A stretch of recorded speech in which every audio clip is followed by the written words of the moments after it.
हम प्रवल्लिका के परिवार से मिलने आए क्योंकि जो दर्दनाक हादसा इस परिवार के साथ हुआ है वो दर्द हम समझ रहे हैं। किस तरीके से एक गरीब परिवार मजदूरी करके, बर्तन मांज के, काम करके, मेहनत करके अपने बच्चों को कर्जा लेकर भी पढ़ाता है। जिस परिवार के पास किताब खरीदने के पैसे ना हो, पैसे उधार लेकर भी अपने बच्चों को पढ़ाता है। और प्रवल्लिका के साथ जो हुआ वो आज पूरा देश, तेलंगाना के साथ साथ पूरा देश देख रहा है कि किस तरीके से बार बार एग्जाम्स को पोस्टपोन करके देश के भविष्य के साथ खिलवाड़ किया जा रहा है।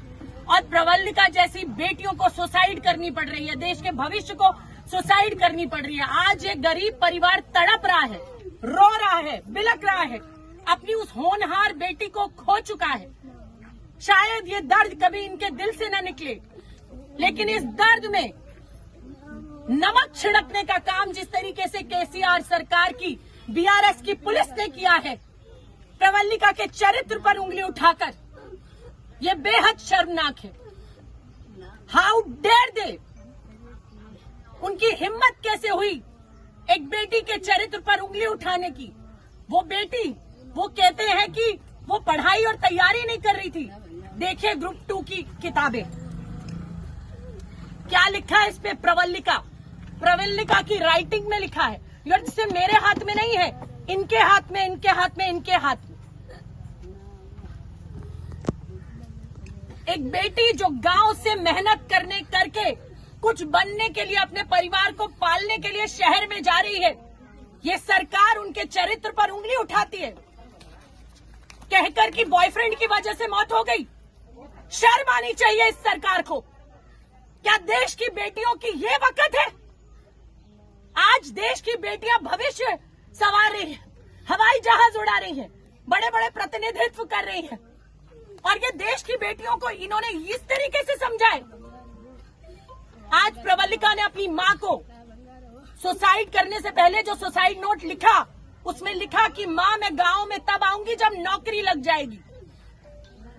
लेकिन बार बार जिस तरीके से परीक्षाएं रद्द हुई, उन बच्चों को मजबूर कर दिया गया आत्महत्या करने के लिए।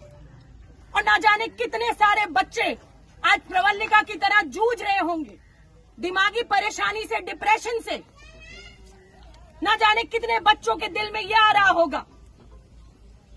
इस भ्रष्ट सरकार की वजह से मैं केसीआर से पूछना चाहती हूं कि कविता के कुत्ते की मौत होती है तो डॉक्टर, वेटरनरी डॉक्टर सस्पेंड होता है, लेकिन जब प्रवल्लिका के चरित्र पर उंगली उठाई जाती है, जिस पुलिस वाले ने उठाई वो सस्पेंड क्यों नहीं हुआ अभी तक?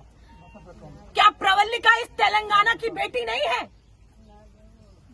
इस दुख की घड़ी में, इस परेशानी की घड़ी में हम प्रवल्लिका के परिवार के साथ है पूरी की पूरी कांग्रेस पार्टी। प्रियंका गांधी जी ने कहा है कि इस दर्द की घड़ी में हम प्रवल्लिका के परिवार के साथ है और जो मदद होगी हम लोग करेंगे। हम खड़े हैं, इस परिवार के साथ खड़े रहेंगे और इनकी लड़ाई लड़ते रहेंगे।